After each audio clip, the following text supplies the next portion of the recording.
1. First, you have some time to look at questions 1 to 5.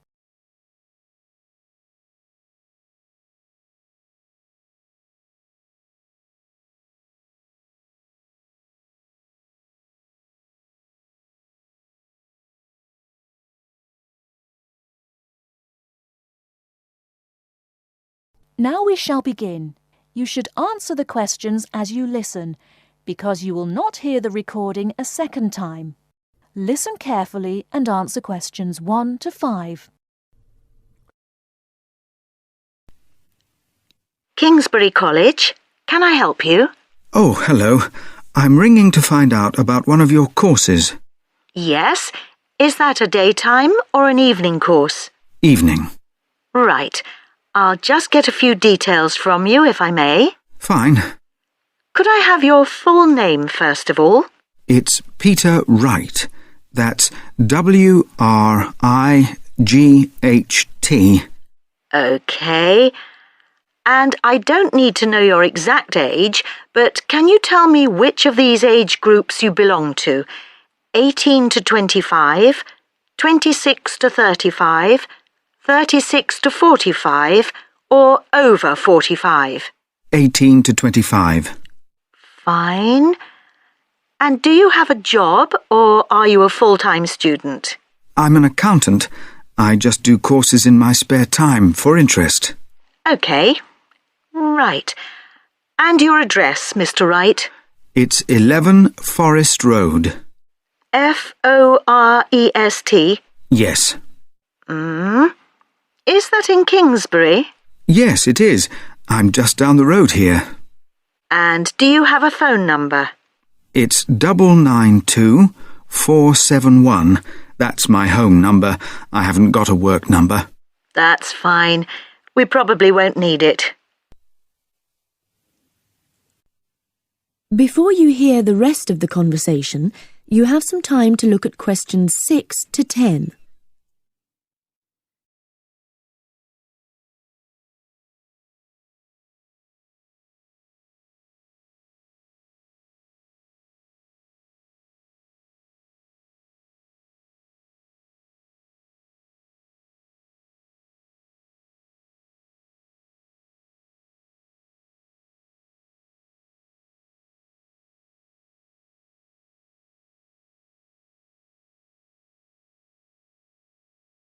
Now listen and answer questions 6 to 10.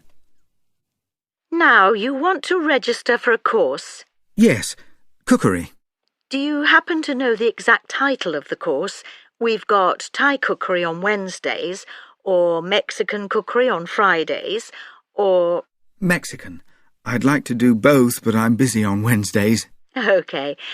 Well, you can always do the other one next term, I suppose. Now, do you know when it begins? Is it the 26th of March? That's right. And it's £45 in total. That's including the ingredients. How would you like to pay? Card? Cash?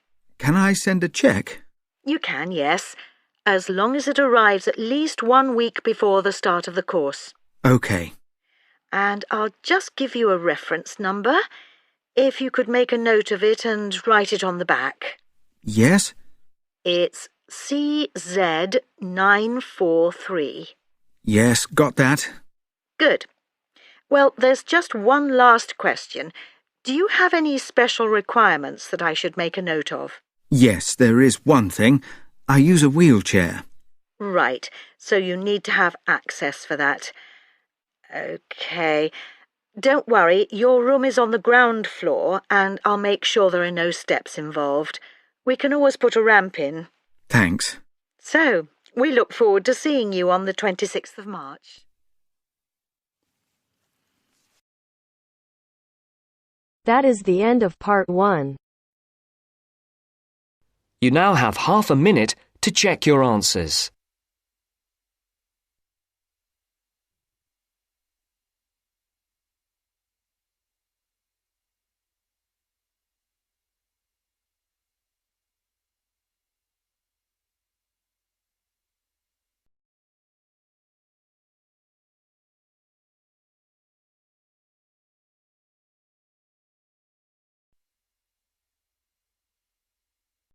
Now turns to Part 2. Part 2. You will hear a trainer giving a talk to people who want to learn outdoor survival skills. First, you have some time to look at questions 11 to 16.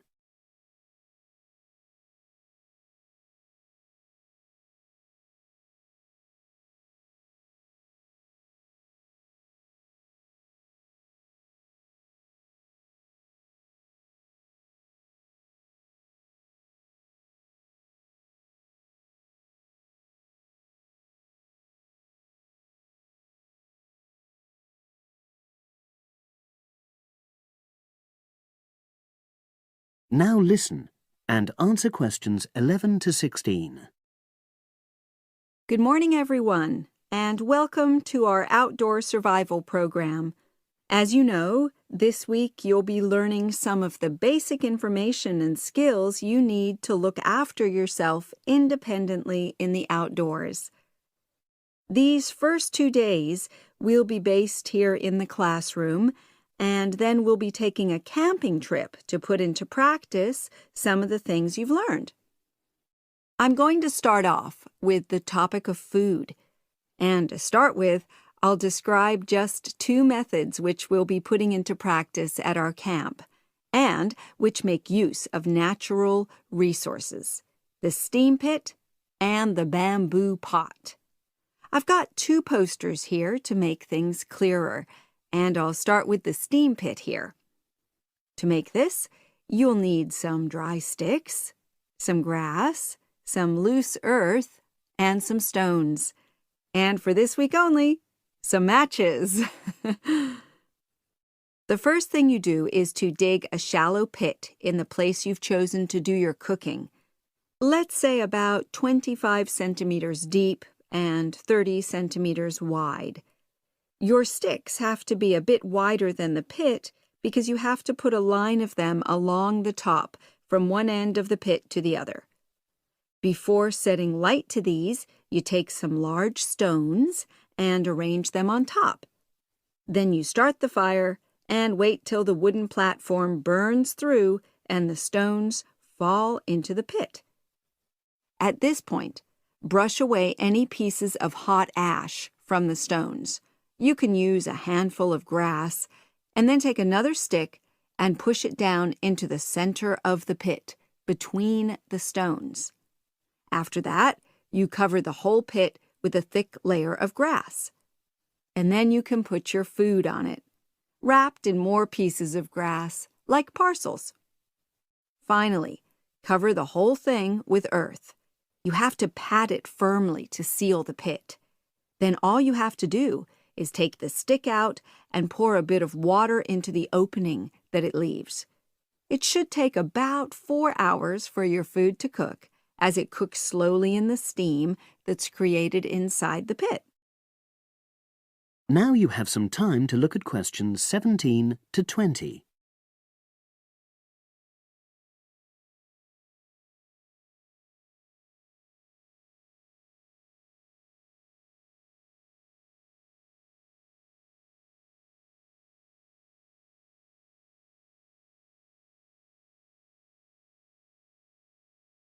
Now listen and answer questions 17 to 20.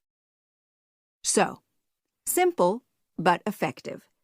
The other method you're going to practice this week is the bamboo oven. Now, the steam pit is ideal in certain conditions because the heat is below ground level. For example, if there's a strong wind and you're afraid a fire might spread. But when it's safe to have an open fire, you can use the bamboo oven method. You get a length of bamboo, which, as you probably know, is hollow and consists of a number of individual sections with a wall in between. You use a sharp stick to make a hole in each of the dividing walls apart from the end one. Then you lean the bamboo over a fire, with the top propped up by a forked stick and the bottom sitting on the ground. You pour enough water in the top to fill the bottom section, and then light a fire underneath that section to heat the water. Then you put your food inside the top section, and the steam coming up the bamboo through the holes you made cooks it.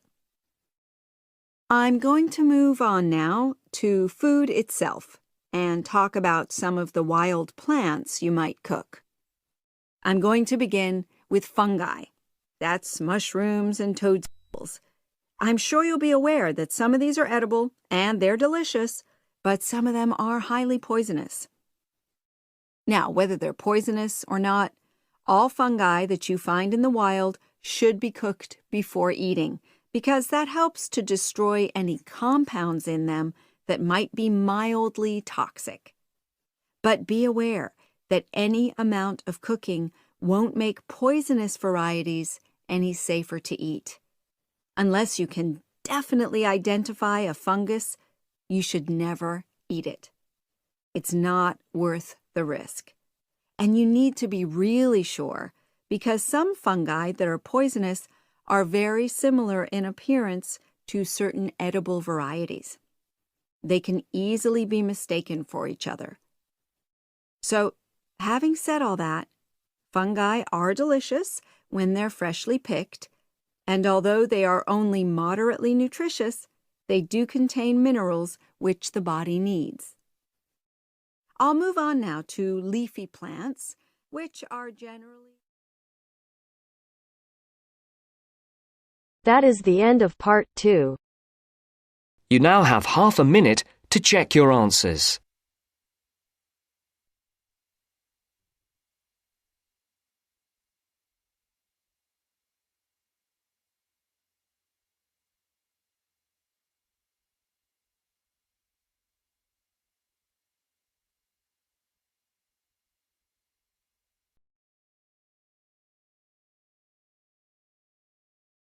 Now turns to part 3. Part 3. You'll hear 2 university students discussing a social science lecture they attended. First, you have some time to look at questions 21 to 24.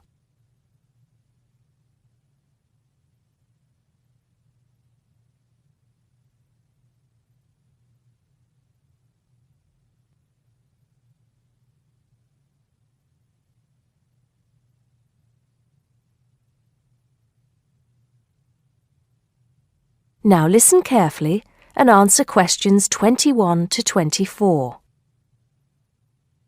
Did you go to the first social science lecture yesterday? Yeah. Didn't you see me there? No. I was trying so hard to understand the lecturer. What didn't you understand? A lot of it, really. For example, he said we needed to study history as part of the course, but I didn't get why. You probably missed it. He said early on that we need to learn from our past mistakes. Right. But he also said we need to put ourselves in the place of our ancestors. Why is that? I think the point is that it's not enough to know how they lived and what they did. We need to know what they thought. I see. And I've written transferable skills in my notes next, but I have no idea what that means. If you study social science, you learn skills that you can use in a job. Oh, right. Is that all? Okay, but why is that? The point he made was that in studying social science, you use a flexible and adaptable approach to learning.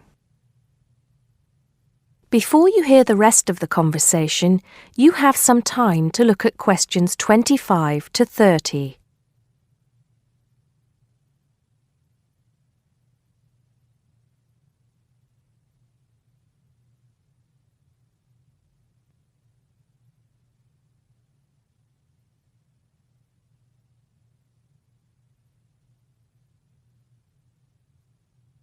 Now listen and answer questions 25 to 30. He also kept mentioning all the other subjects we will need to study as part of the course. I didn't write them all down, did you? Some of them. I think I can make sense of my notes. The first one was anthropology, which he said would cover prehistory and archaeology as well. Okay. Then there's economics. I wrote down that this was not meant to mean that we will spend all our time looking at economic theory, but more that we need to see how humans behave. That's good. I don't think I could handle economic theory. He said something about education too, didn't he? Yeah. He said we'll be looking at how cultural information is handed down from one generation to the next through teaching children. He said we'd be focusing on geography too, but I can't really remember which aspects. Can you? I noted it down, I think. Here we are, yes, particularly in relation to urban planning. It's law that I got confused about. I didn't understand why he linked that to economics. I think he meant that laws affect the way wealth is distributed. That makes sense. Now, what are the science wars? Okay, I did get that. The science wars are about how social science collects information. In sociology and social work, and in social science generally, they can only study patterns of behavior and observe. If you compare that to the way scientists work in physics or chemistry, it's very different because they use specific experiments that can be tested and which give concrete answers. Social studies is often accused of being unscientific. That's all. Okay. But it still looks like a good course, doesn't it? You don't have any regrets, do you? None at all. I'm looking forward to it.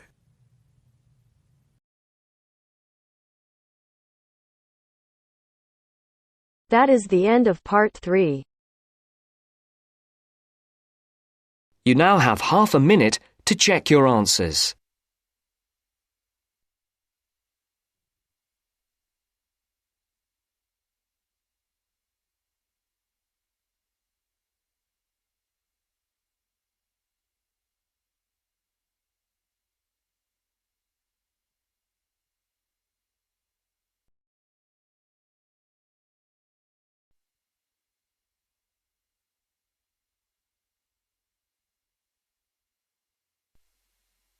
Now turns to part 4.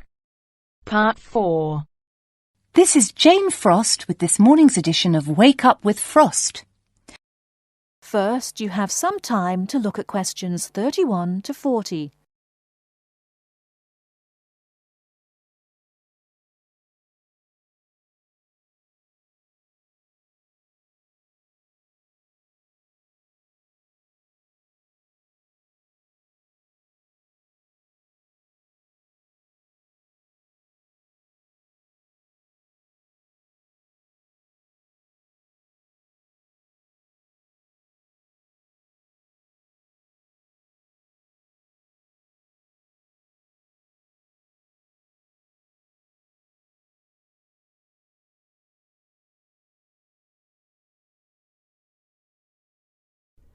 Now, listen carefully and answer questions 31 to 40.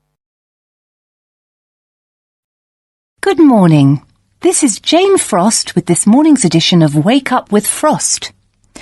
As you all know, for the last week we've been running a survey trying to find out what you, the listeners, think is the greatest invention of the last 200 years.